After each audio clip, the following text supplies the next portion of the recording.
Beautiful Saturday morning to stand up as a champion wherever you are across the globe in the premier city of Ibadan. Welcome to Sports Zone on your dial of magical numbers, talking about JDN 101.5 FM, the station where we broadcast for all. For the champions, stand up.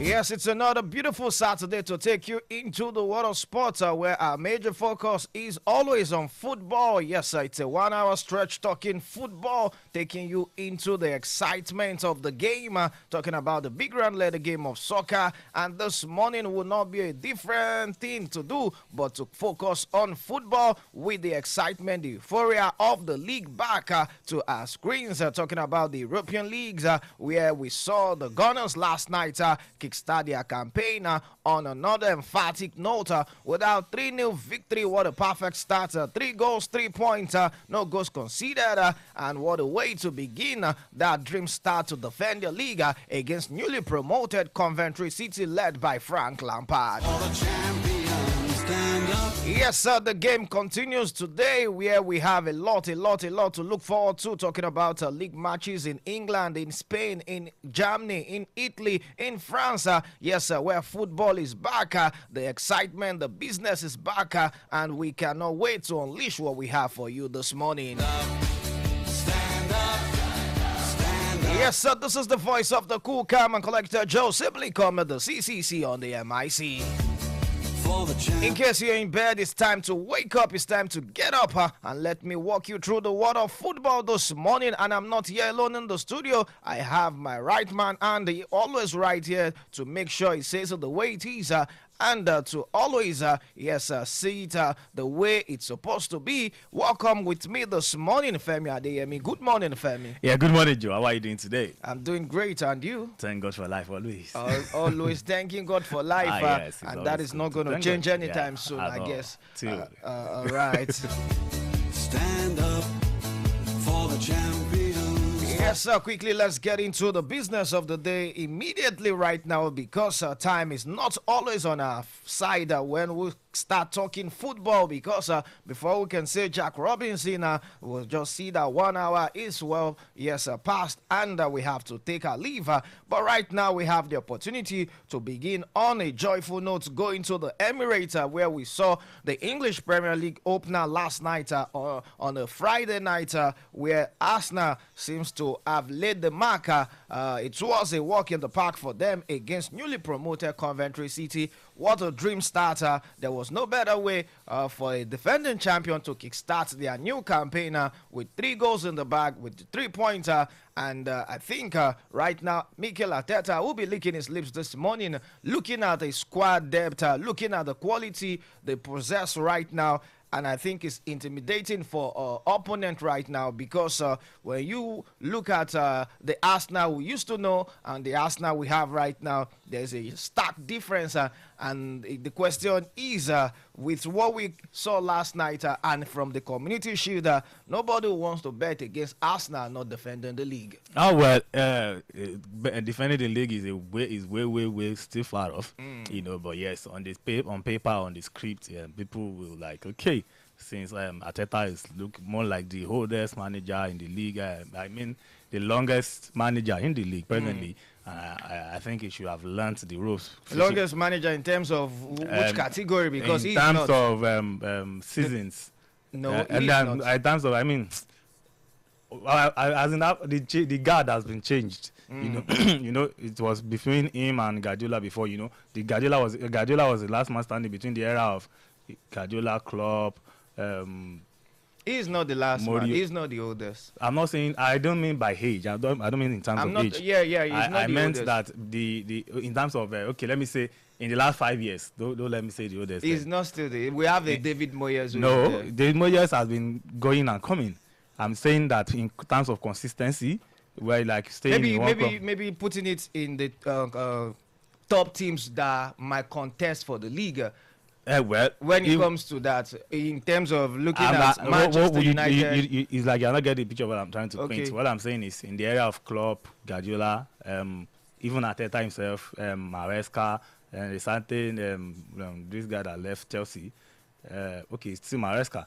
You know, in that league of those managers when they started, you know, I think Arteta is still the man standing. Okay. That's what I meant. Okay. And I said with that level of experiences, Yeah. the pressure is high on him and the focus is more on him too, Okay. because you know he has been second runner for 3 consecutive seasons. Obviously. And you know, before he eventually got the cup, and people are the stakes are higher. People want to see if, you know, we have new managers flooding the league now, Yeah. and people are saying like, okay, probably he should have mastered winning, you know, but 38 matches is still a very, very long way off. And I think, like he used to say, we take it a step by step. All right. Champions, for the champions, stand up. Yes, it's a one step at a time thing. It's still a marathon of 38 games or 37 more to go, one game at a time. And just yesterday we saw the Gunners take their first game, the first step towards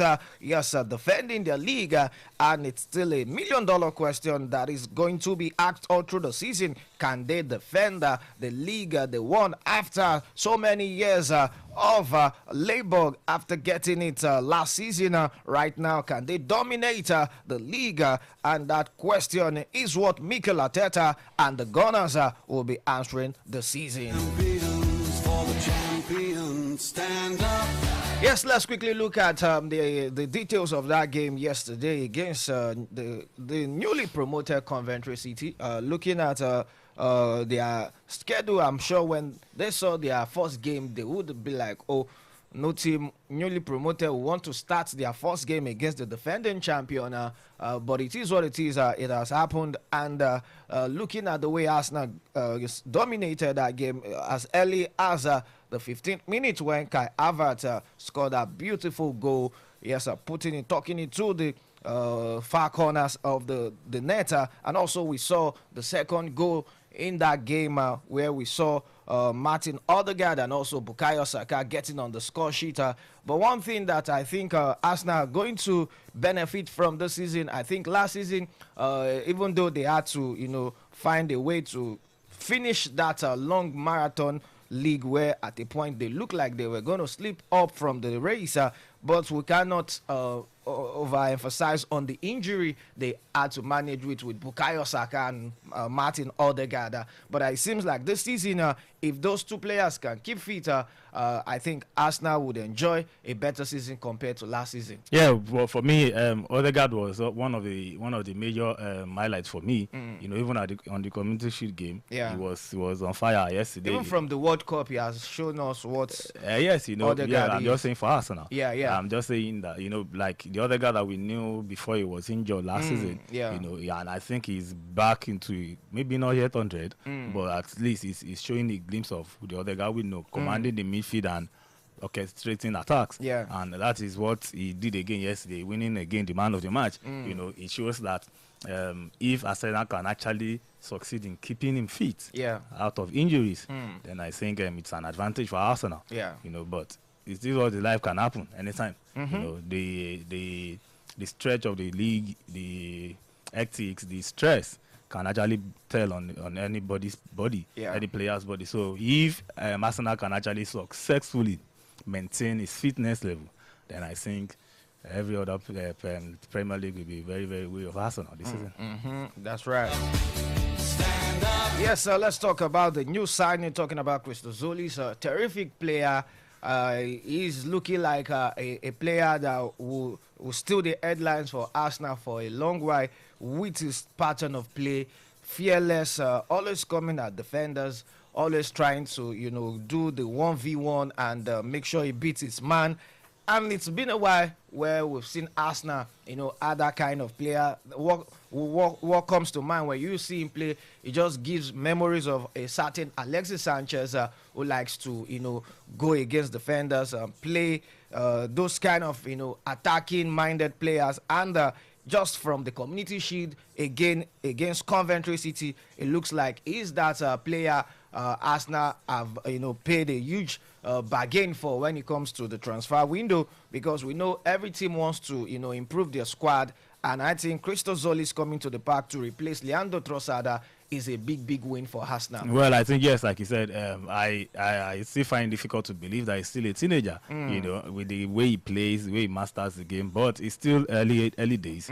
Yes, like I said, the season is still far. There's still a long stretch. Yeah. So, but at least the glimpses of the performance that we've seen from him, I think he's somebody that we can actually rely on. But the truth is, when the body can he withstand the pressure? That's the bigger question. So that's just the truth. But Zoli for me has shown what he's made of, you know, and I think going forward, Arsenal having two mere flank players, you know, it's going to be mesmerizing for other teams. I can see the smile on your face. Definitely. For the champions, for the Yes, enough of waxing lyrical about the Gunners and their victory. It is what it is. First game of the season already done and dusted. Arsenal 3, Coventry City 0. But today, let's go to the business of today, where we have a lot of games piled up for us. And at the MKM Stadium, where All City, another newly promoted side, will be in action against Manchester United. We have Everton the Il Dickinson Stadium, who will playing host to Crystal Palace. Ipswich Town at the Portman Road, who will be playing host to Sunderland. Nottingham Forest at the City Ground, who will be hosting Leeds United. Brentford at the GK Stadium, with the GTEC Stadium, who will be hosting Tottenham Hotspur. And we have Brighton and Hove Albion at the Amex Stadium, who will be playing host to Aston Villa. Manchester City at the Etihad, who will be playing host to AFC Bournemouth. We have Newcastle United at the St James's Stadium, who will be playing host to Liverpool. And on Monday, we have Fulham at the Craven Cottage hosting Chelsea. And what a fixture to open this new season. And every team would want to start on a good note following the pace Arsenal set, talking about the big teams. And another big team that will be in action, early kickoff, Manchester United away from home, going to a newly promoted All City side at the MKM Stadium. What should we expect from Michael Carrick coming into his first full season in charge of Manchester United? With that beautiful end of last season, they look like a team that would want to continue from when they stopped, and there's no better way to continue than to begin well.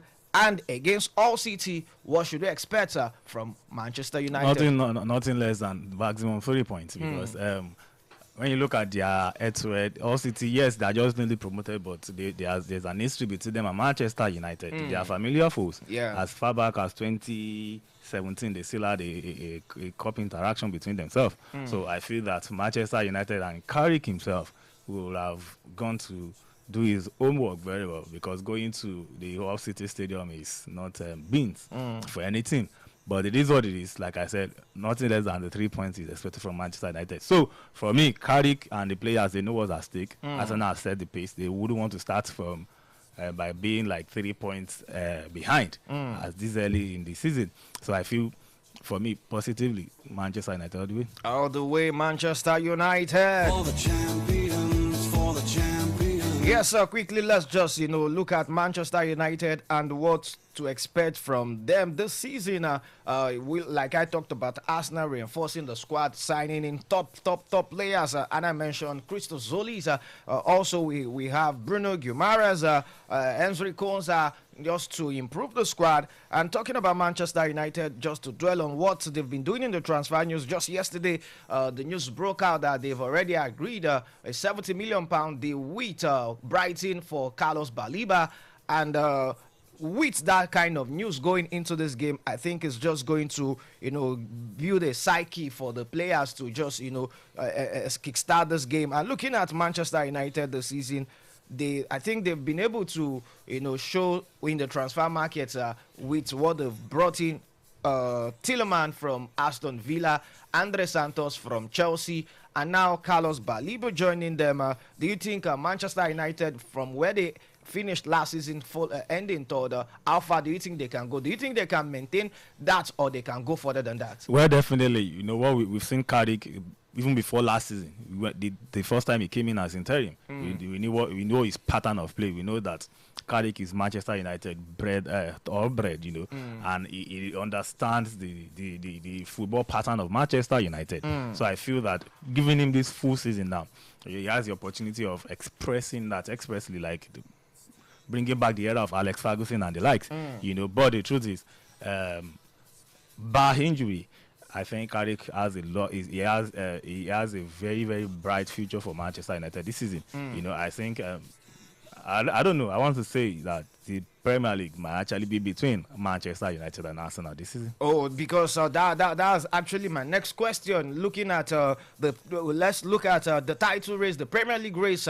You know, from the onset right now, just to look into what the future of the league might eventually be. And from where you concluded your analysis is what I'm going to pick it up from. Do you think Manchester United, because it's a normal thing at the beginning of the season, everybody wants to pitch towards the contenders of the league, the title race.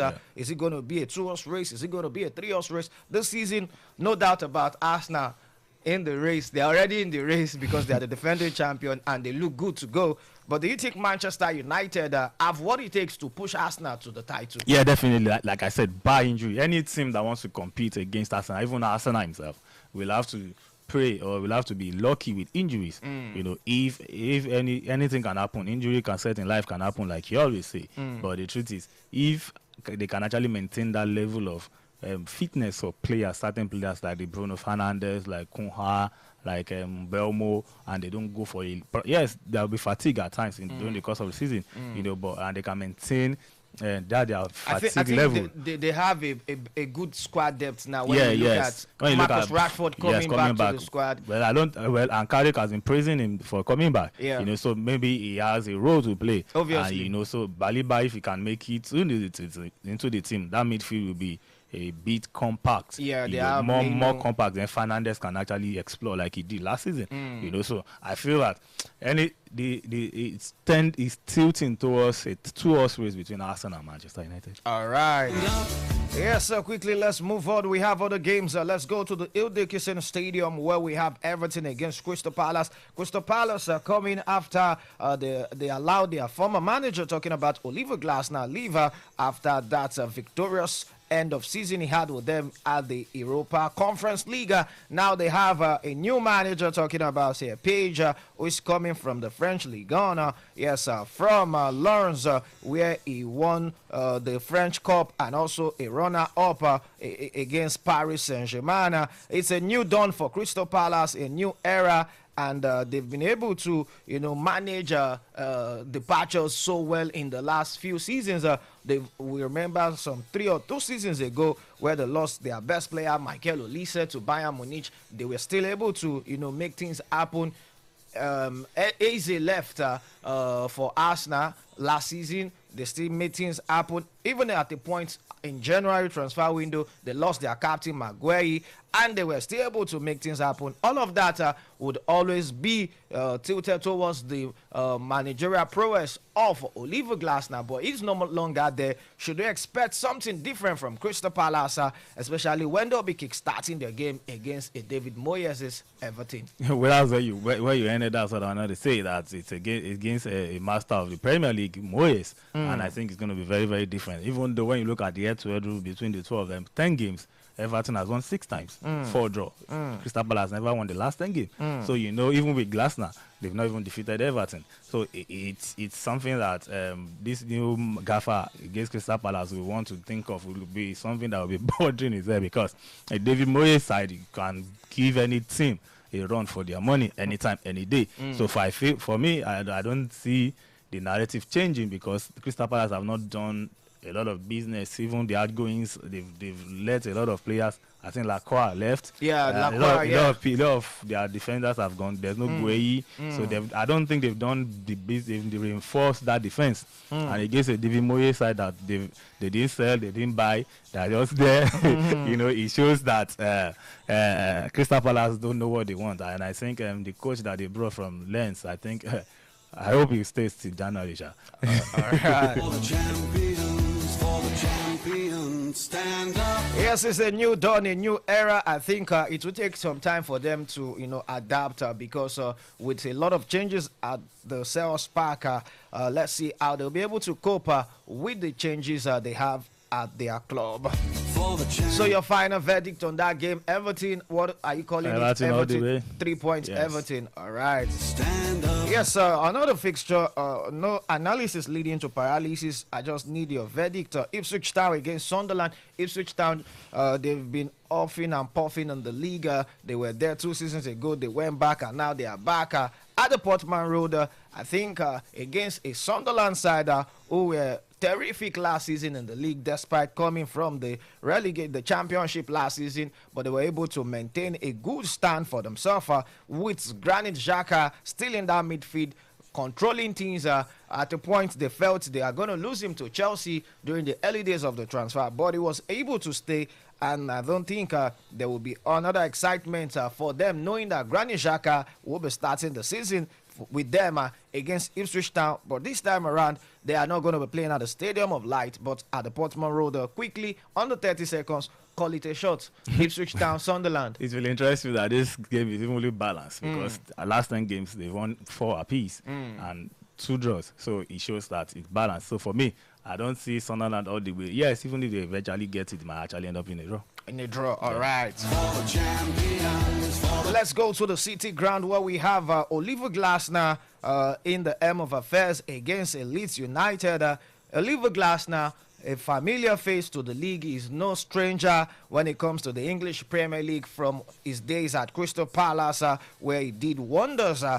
He has shown us that he is another top manager in the league that the English Premier League will have to get used to with what he has done with Crystal Palace, winning the Conference League, winning the FA Cup. What a mighty feat he achieved with Crystal Palace. And right now, it's a different ball game going into Nottingham Forest, where we know who their owner is. Evangelos Marinakis, another rash owner. This time around, he might not be getting the level of patience he had at Crystal Palace, but would expect him to do a great job with Nottingham Forest, especially knowing how their last season was, where they had to change managers 4 times from Ange Postecoglou to, at the point they had, they started with this man who is now at West Ham, who relegated, talking about Nuno Espirito, and they went to Vitor Pereira at a point, who was able to salvage their season. But right now, Oliver Glasner, what do you expect from him with Nottingham Forest kickstarting against Leeds Well, United? nothing. You know, like I said about him when he was at Crystal Palace, he was able to do the job. Yeah. You know, even when he had limited funds. But even at Nottingham Forest, I would want to say that the level of players that he has at Crystal Palace compared to Nottingham Forest, there's a stark difference. You know, at Nottingham Forest, it's still a balance. I think it's only Awoni that they've sold at Nottingham Forest, and the squad is more compact, much more balanced than the one that he left at Crystal Palace. So I feel that the pressure will be on him, like he said. The owner, Marinakis, what is it? Yeah. That is an impatient man, and he knows that he has to get his spot on. So, but against Lee, it could be terrific. It could be terrifying because. But one thing about this game is goals. Goals. There'll be goals. The last 10 games, the Nottingham Forest have won 4 times. They've drew 3 times, and Leeds have won 3 times too. So it shows that it's close. So, but one thing is 3-4 goals. 3-4 goals. Who's going to win the game? Either side can win. All right. stand up.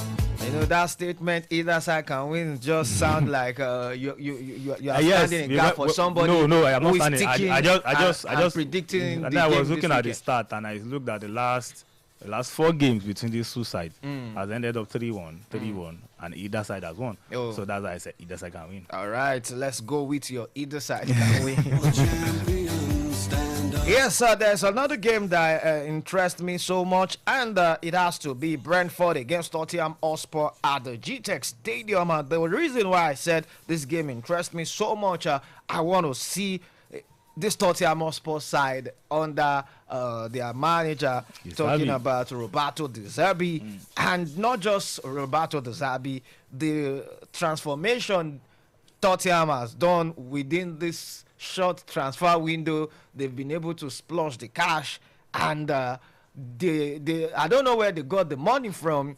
It's unusual to see Tottenham Hotspur spend this huge. And when they spend this, it shows they want to make a statement, because when you consider their last 2 seasons in the league, it's been shambolic, devastating, when they finished 2 seasons ago, they finished just a step ahead of the relegation. They finished 16th. I remember them and Manchester United, pushing each other who were to finish under Ruben Amorim, and Manchester United was able to come out of that last season with Carrick, and there was a stark difference to that season where they finished 15. But Tottenham Hotspur last season, it was even more worse. When they finished, they had to fight tooth and nail to survive relegation. Now, Roberto De Zerbi, he had 7 games to save their seasons, but right now, I think with what they've shown at the transfer market, we are going to be seeing a totally different Tottenham Hotspur side compared to the one we saw last season and 2 seasons ago. When you consider what they've been doing, they brought in Tonali for 100 million, they brought in Matheus Fernandes for 85 million or so.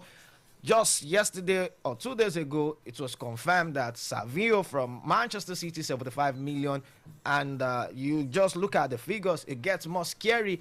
And knowing a manager like Roberto De Zerbi for his erratic style of play, what should they expect from Tottenham Hotspur this season, especially where they will want to kickstart on a joyful note against Brentford away from home? Yeah, definitely. Like you said, the analysis you gave about Tottenham, if they do not spend the cash, this season they might not be a third time lucky for them. And one thing that actually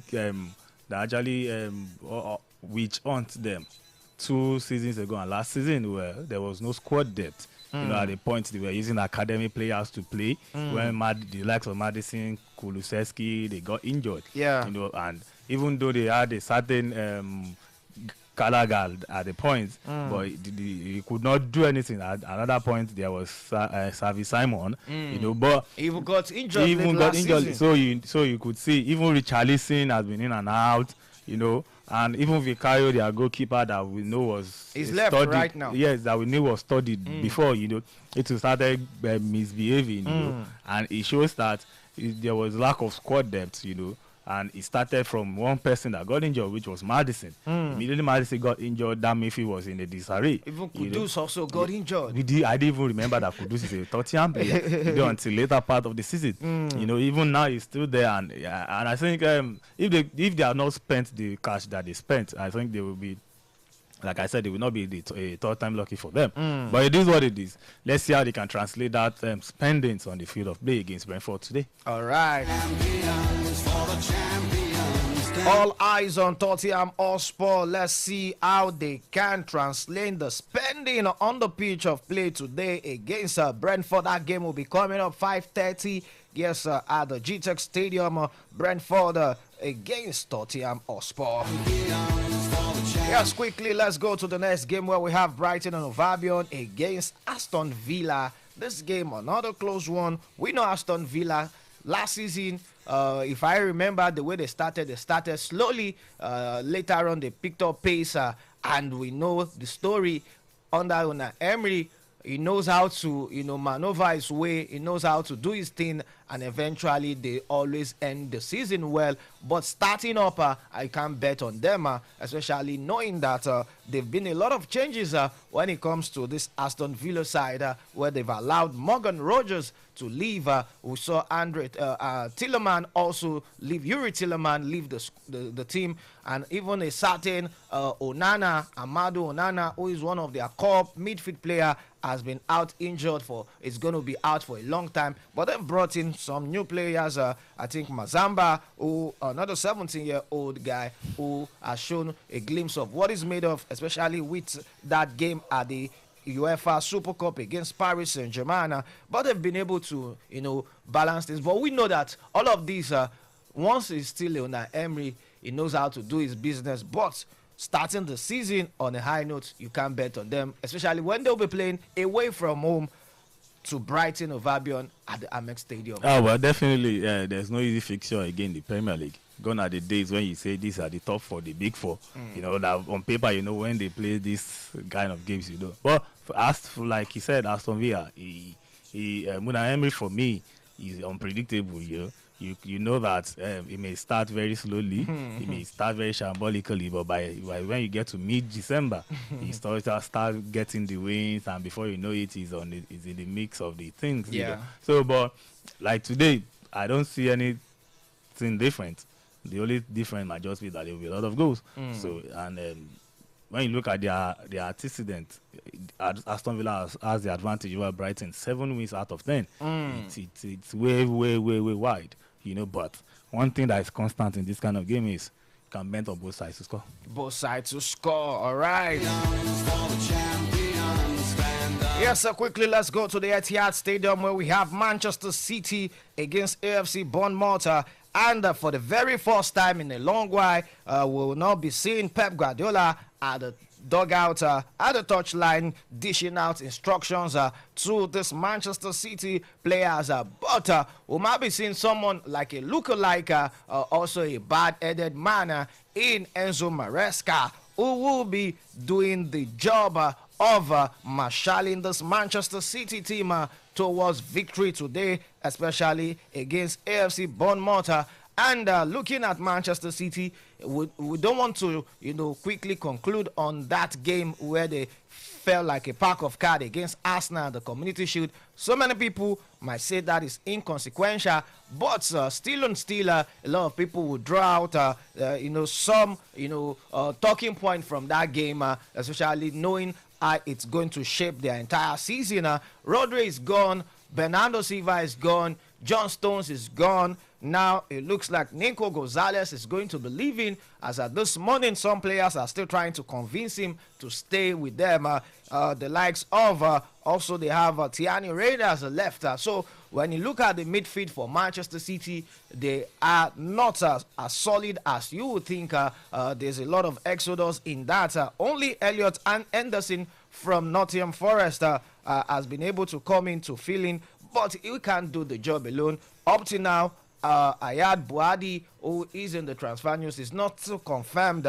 But Manchester City look a bit depleted in terms of squad depth right now, where we'll see Savio left already. Now there's Omar Mamouche in the mix of also joining Tottenham Hotspur.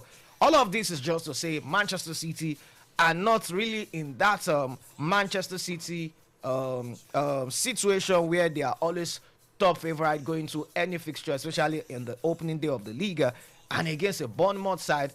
Do you think Manchester City are going to struggle in their first opening fixture, or we should give them a benefit of doubt that they might get the first 3 points of the season? Well, I want to beg to differ for that last statement, that getting the first 3 points of the season, because one thing that has been constant with Maresca is I think he's too rigid in his kind of play. I see Maresca in the mode of Amorim, that is this one pattern of play I want to play, and he's sticking to it. Don't forget, during the course of the week, I think immediately after the Community Shield, Dokutu is injured. Now they are depleted a bit up front, and if you are not lucky with injury and you are still having this kind of exodus and you are not getting incomings to stabilize them, if Foden is not yet the Foden we knew 2 seasons ago. So he is the only out and out midfielder, attacking midfielder that you can still pinpoint at Man City. If not because Savio left, they still have Cherki also. Cherki is not a starter. Cherki comes from the bench. He always comes from the bench. So right now he has no choice than to start. You think? Who's going to start ahead? Okay, in the Community Shield, where did Cherki start from? Not from the bench? The Community Shield is still a part of the early games. He might not be fully fit, but Cherki is going to start Manchester City any day, anytime. Okay, I'll put you to the bet that today is not going to... give me a player that will start ahead of him. That is why I'm telling you that Maresca is a bit stubborn with this kind of play. He may decide not to. Okay, give me a player in that Manchester City squad that will start ahead of Ryan Cherki. You're going to ask Maresca. No, it's the truth, because I was expecting during, okay, let me tell you this. During the game against Arsenal in the Community Shield, I already drew the line of that. Okay, probably Cherki should be in that midfield. Possibility is the first game. He might not be fully fit. But he came in. To start a full 90 minutes, it might not be up to fit that level of fitness. That's your belief, but me, I don't believe that. Last season, Ryan Cherki under Pep Guardiola, it was their top assist maker, and you can't take away a player who churn out assists, I think, week in, week out like that, to be on the bench. Even if you are not Enzo Maresca, a coach will not put Ryancheki in a whole full season on the bench. So that's starting from the bench last season. But for tactical. for me, I will still tell you that Enzo Maresca will not start checking tomorrow. All right, that is it. But going forward, I feel that if he keeps that mentality of the pattern of play of my style without tweaking your players, then I think he's going to have issues for me. But against Bournemouth, he may be lucky, but I don't see them going that stretch with this kind of pattern of play. Like I said concerning this coach, this new Crystal Palace coach, I said, I hope he stays till January. I hope Maresca to stay till January, Man City. All right. For the champions, for the champions. Yes, sir. It's all about how Enzo Maresca is going to fill in the boot. Obviously, he can't ever fill in the boot left behind by Pep Guardiola. But we know the pressure is going to start on the first game of the season. All eyes on him. It started firstly against Arsenal, the Community Shield.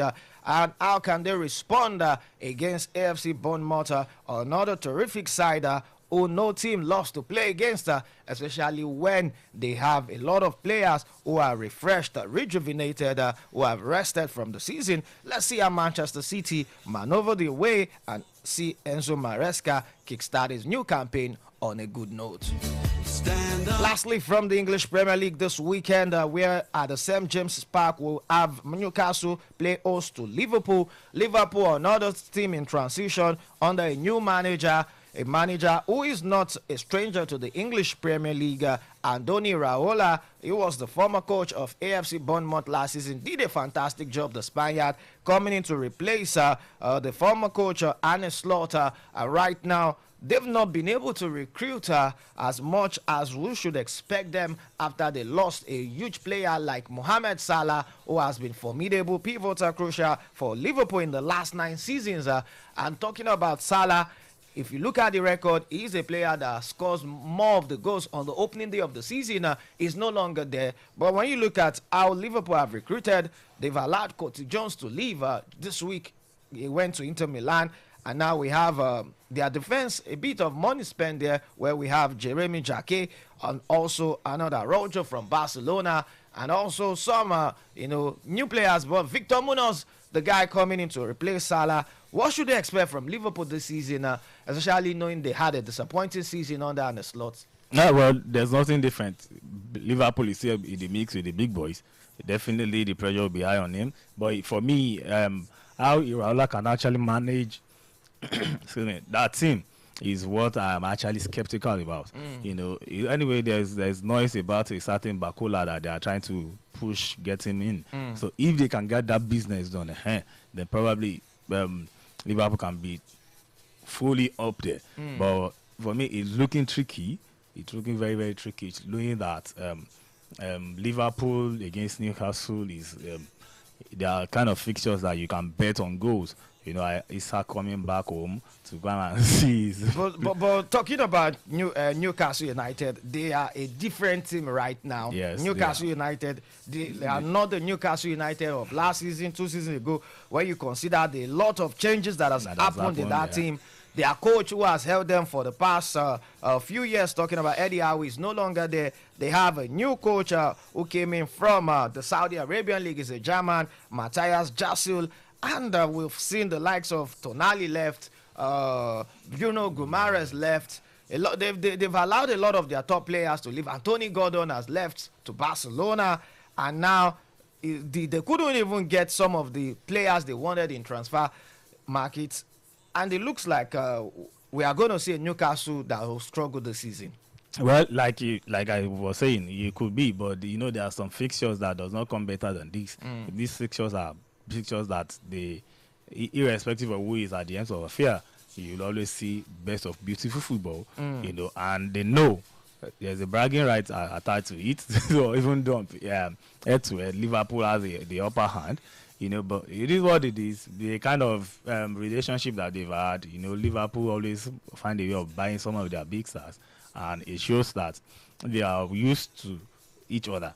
So, but irrespective of who is at the EMS, who is the coach, whoever is the coach of the two sides, you can bet on the fact that they will always turn up and You give call you it a beautiful shot. Who's going to take the day? Liverpool, Newcastle. Newcastle, Liverpool. either side Either side. with a lot of goals. Okay. Stand up. Yes, sir. Quickly leaving the English Premier League, let's go to the Spanish La Liga, where it has already started since last week, where some teams have already played their first game. Some teams couldn't start up with them, but this weekend, everything is going to be in action this weekend with some games already played. Where we saw Rayo Vallecano against Deportivo Alaves. It ended 1-1. Real Betis against Real Sociedad 1-0. And the fixtures for this weekend, where Athletic Club were playing Sevilla, Valencia against Celta de Vigo, Espanyol against Real Madrid, Atletico Madrid against Villarreal, Getafe against Racing Santander, Elche against Barcelona, Osasuna against Levante, and Malaga against Deportivo La Coruna. Let's quickly talk about the Spanish La Liga in a very short time we have left. Real Madrid is against Espanyol. Jose Mourinho is back to the Bernabeu. He's not going to be playing his first game of the season at home. He's away from home to Espanyol, and we already know what Florentino Perez expects of Real Madrid, a new team, a different side from what we saw last season. We've seen Madrid suffer 2 consecutive seasons without a trophy. Barcelona dominating the La Liga back-to-back. Right now, they've brought in Jose Mourinho, who has brought in new faces: Yan Diomande, Bernardo Silva, Ibrahim Konate, Marco Kurela, SP, and a lot of new faces to join the likes of Bellingham, Mbappe, Vinicius. But right now, what should we expect under Jose Mourinho? Obviously, it's going to be a different Madrid side we've seen from the past 2 seasons. Yeah, definitely. Mourinho knows the ropes. He's not a coach that is just learning the ropes. He's been there before. He has the experience, and he doesn't start better than going to Espanyol, which Real Madrid already has an advantage over. The last 10 games they've won 8 times, no draw. This just been twice that Espanyol just piping them. Yeah, so just keeping them to just maintain status quo. And I don't see that becoming different, because except Mourinho now changes from what we know him to be. If he keeps that mentality of pack the balls, then attack them, probably Espanyol might actually have a chance. But with the likes of Vinicius, Mbappe, Bellingham in that mix, I don't expect him to be all defensive. I expect him to go on an attack. So I don't know. Espanyol may have a chance against Mourinho tonight. So you're calling it a straight win for Real Madrid. Yeah. All right. All right, let's go to the arch rival, talking about Barcelona, who also will be playing away from home against Elche, the defending champions.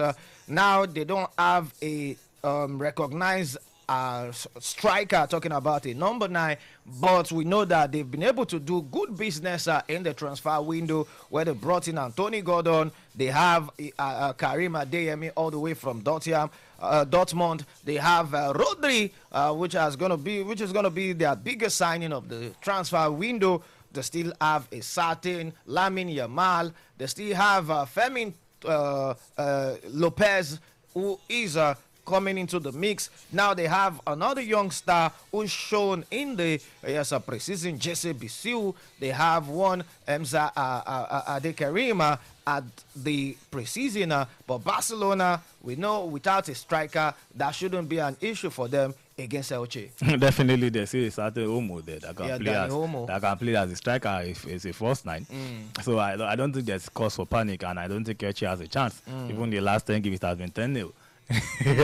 10 games, 10 wins for Barcelona against Elche. So we should be counting the 11th win consecutively. Yeah, and with three goals at least scored by Barcelona.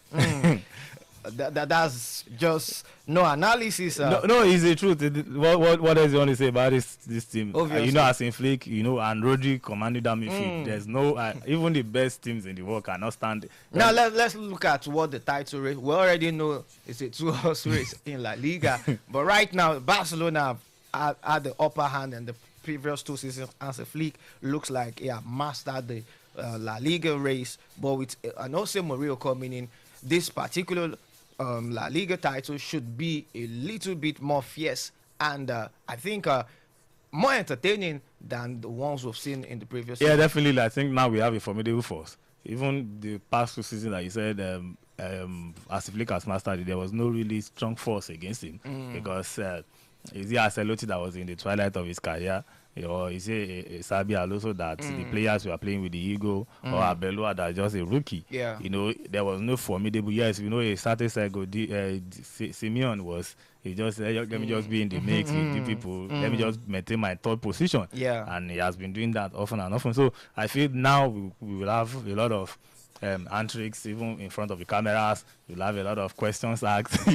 Especially I'm looking forward to the El Clasico. Obviously. Because it's gonna be mouth-watering, interesting, and with a lot of intrigues. All right, that is the El Clasico where all eyes will be upon. Let's keep our fingers crossed as the La Liga race continues the season. Yes, let's quickly move to the land of the Azzurri, talking about the Serie A, where it's another new season starting afresh. The slate is clean. Every team is rejuvenated, refreshed, reinvigorated for the new Scudetto race. And do not forget that the defending champion Inter Milan last season under Christian Kivu, showing that being a first-timer has nothing to do with winning the Scudetto title.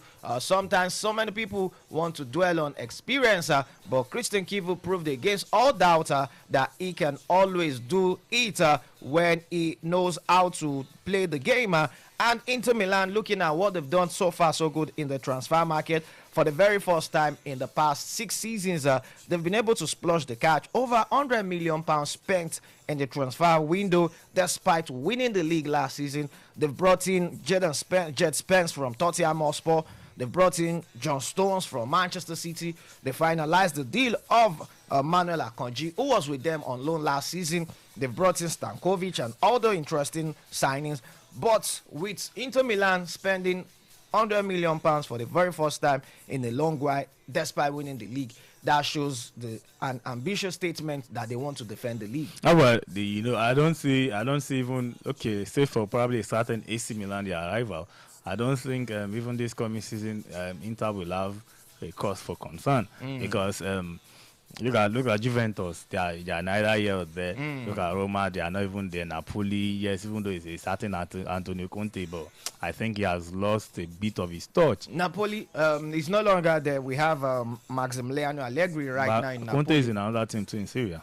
For Napoli, I'm talking about Napoli. Okay. I just wanted to mention, I'm not even talking about the team. I'm talking about the coaches at the end of the affair. Then I said Conte is not in any team right now. He's not in Syria. No, Are you serious? He's not in Syria. We have Allegri is in Napoli. Allegri is in Napoli. Yeah, Ruben Amorim is now in AC Milan. So we have Juventus. Luciano Spalletti. So Roma. What about Roma? Roma is not. We still have their coach there. I'll get his name. But Antonio Conte is not there. Anyway, that's I said. Just like I said, against between the Spanish La Liga, there's no really formidable force to actually check Kivu. And for what he has done last season, maybe for a certain Como. Fabregas is still there. Yeah, they're still a growing side. It doesn't matter, but what they did last season, they can actually build on it this season. Well, I don't think they have what it takes to go for the Scudetto. They've done a lot of recruitment, and they know it shows. With the Champions League, it's going to affect them. Yeah, but they've done a lot of recruitment. Yeah, no doubt about that. They've had a squad depth, and they are still in the mix. So they are just going to build on what they've done last season. Obviously. No pressures, like they did last season. They were just doing their business without pressure. And I think if they can maintain that status this season, and they can actually be in the mix, just like you said, the added trips of the Champions League might actually take a toll on them, but it is what it is. It is football. So for me, I still give Inter Milan a 99.9% chance of returning the Scudetto. All right. Yes, it's all about Inter Milan going all the way to retain the Scudetto title. Do not forget, we have a lot of fixtures coming this weekend from the Italian Serie A. And also we have some top fixtures where Inter Milan were playing host to Monza, Udinese against Como, Genoa against Napoli, Parma against Cagliari, Frosinone against Juventus, Venezia against Lecce, Atalanta against Sassuolo, Torino against Milan, Bologna against Lazio, and we have Roma against Fiorentina. And wrapping up with the Italian Serie A this morning, let's look deeper into the changes. When you consider the way they, shuffle the managers, you see a particular manager from Inter Milan, as coach AC Milan, coach Juventus, I've gone to Napoli. and Napoli. You know, it's just been a cycle for the Italian football when it comes to the Serie A, where Massimiliano Allegri was with AC Milan last season. Right now he's with Napoli, where Antonio Conte left, and Ruben Amorim coming to AC Milan. What do you think the Italian Serie A is going to do? I already know you gave your verdict for Inter Milan, you know, retaining the Scudetto. But let's look at what the excitement this Italian Serie A will give us this season. Well, I think just like they missed the World Cup, the Serie A has not been the Serie A we knew in time past, you know, where you have homegrown players dominating these, so to say, big sides, the Juventus, the AC Milan, the Inter Milans of this world.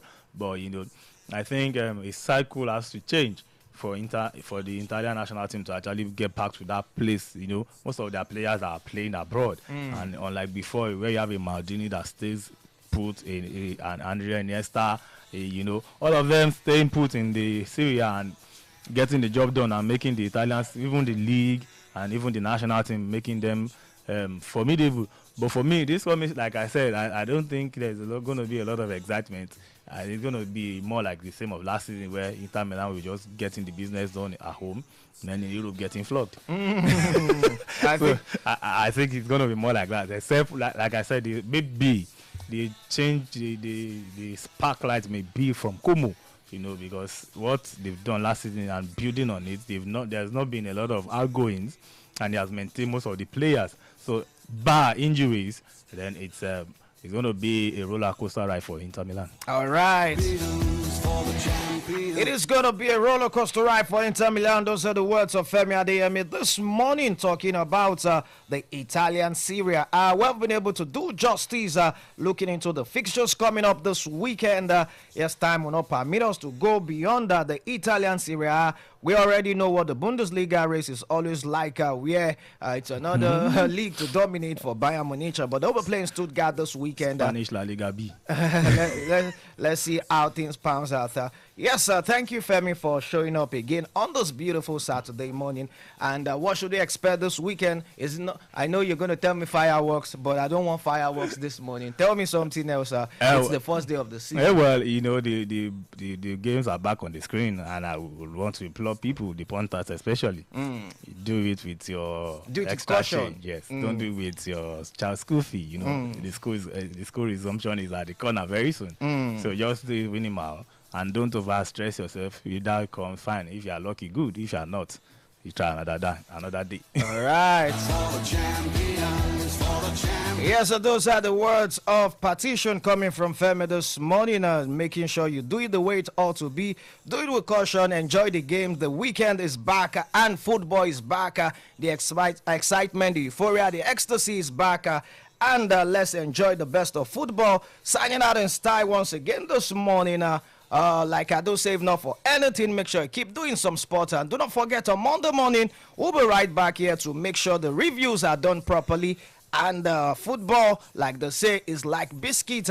You never know where it will crack. So enjoy the pressure, enjoy the ease, enjoy the winner. Signing out once again, this is Joe Baba for JDN 101.5 FM, the station where we broadcast for all. Enjoy the rest of your weekend. And have a lovely weekend. We'll be right back on Monday morning, same time, same station. Stay blessed. For the champions, stand up. For the champions, stand up. JDN Radio 101.5 Ibadan.